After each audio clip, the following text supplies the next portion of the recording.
तो 9th class कल आपका इंग्लिश का पेपर है और मैं जानता हूँ कि आप इंग्लिश के गेस्ट के बारे में वेट कर रहे होंगे। तो द क्रेसवुड अकेडमी से सर मोहम्मद बात कर रहा हूँ। मैं आपको इंग्लिश के वो गेस्ट देने लगा हूँ जो कि अगर आप तैयार कर लें तो 95% पेपर आपका जो आंसर है वो इन्हीं गेस्ट से तैयार हो जाएगा। अपना रजिस्टर और साथ पेन हाथ में पकड़ लें, जो मैं गेस्ट बताने लगा हूँ उसको या तो मार्क कर लें अपनी बुक पे या फिर कहीं पर लिख लें और उसके अकॉर्डिंगली तैयारी कर लें। तो हम स्टार्ट करते हैं ट्रांसलेशन के पैराग्राफ से। तो ट्रांसलेशन के पैराग्राफ से हम बात करेंगे जिसमें हम यूनिट 1 लेंगे, यूनिट 2 लेंगे, यूनिट 4 लेंगे, यूनिट 6 लेंगे और यूनिट 9 लेंगे। यानी कि यूनिट 1 में से मैं आपको कुछ पैराग्राफ्स बताऊंगा, आपने वो करने हैं। फिर यूनिट 2 में से कुछ पैराग्राफ बताऊंगा, वो करने हैं। यूनिट 4 में से कुछ पैराग्राफ बताऊंगा, वो करने हैं। यूनिट 6 से कुछ बताऊंगा, वो करने हैं।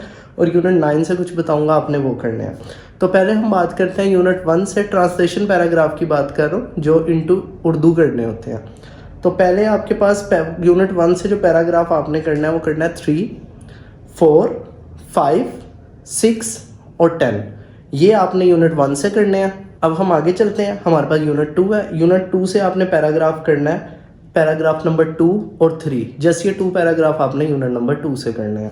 और अगर हम चलते हैं यूनिट नंबर 4 पे, तो यूनिट नंबर 4 पे आपने पैराग्राफ करने हैं, paragraph number 2, paragraph number 3, paragraph number 4 and paragraph number 6। ये आपने करने हैं यूनिट 4 से। अब हम चलते हैं यूनिट 6 की तरफ। यूनिट 6 से आपने पैराग्राफ करने हैं 1, 2, 4, 6, 7, 9, 11 और 12। ये आपने पैराग्राफ करने हैं यूनिट नंबर 6 से। अब मैं बात करता हूँ यूनिट नंबर 9 की। यूनिट नंबर 9 से आपने पैराग्राफ करने हैं, paragraph number 4, paragraph number 6, paragraph number 8, paragraph number 9 और पैराग्राफ नंबर 11। ये आपके काफ़ी इंपॉर्टेंट है इंग्लिश से उर्दू में करने के लिए, जो आता है ट्रांसलेट इनटू उर्दू। उसके बाद हम बात करते हैं इंग्लिश के क्वेश्चंस के लिए कौन से चैप्टर इंपॉर्टेंट है। तो अगर आप क्वेश्चन आंसर करना चाहते हो तो आप पहले 6 चैप्टर, सिर्फ पहले 6 चैप्टर, पहले 6 चैप्टर के क्वेश्चन आंसर्स अच्छे तरीके से याद कर लें। पहले 6 चैप्टर्स में से ही आपके क्वेश्चन आंसर सारे अटैम्प्ट हो जाएंगे। अगर हम बात करते हैं समरी की, तो समरी जो सी हैं वो 2 समरीज काफ़ी इंपॉर्टेंट है, जिसमें एक डैफोडिल्स आ जाती है और एक इफ़ आ जाती है। जिसमें डैफोडिल्स का भी आने का उतना ही चांस है और इफ़ का भी आने का उतना ही चांस है। अगर हम इससे थोड़ा और आगे चलते हैं तो हम बात करते हैं इंपॉर्टेंट ईडियम्स की।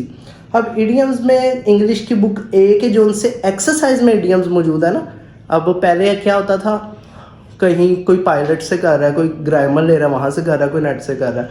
तो अब आपको जो बुक आई है 2026 की, उसके अंदर अगर आप देखेंगे तो इम्पोर्टेंट ईडियम्स एक्सरसाइज में ही मौजूद हैं जो आप इंग्लिश की बुक पढ़ रहे हैं।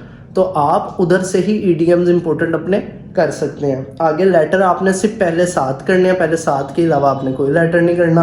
पहले 7 लेटर करेंगे, उनमें में से कोई अटैम्प्ट हो जाएगा, कोई आ जाएगा पेपर में। और उसके अलावा अगर हम प्ले की बात करें तो प्ले नंबर 1, 4, 10, 7 और 2, ये प्लेस जो उनसे हैं बस आपने करने हैं। ठीक है, तो ये आपके गेस्ट थे। आई होप कि इसी में से पेपर आएगा, हमें पूरी उम्मीद है। तो आप इसे प्रॉपर वे में तैयार कर लीजिएगा।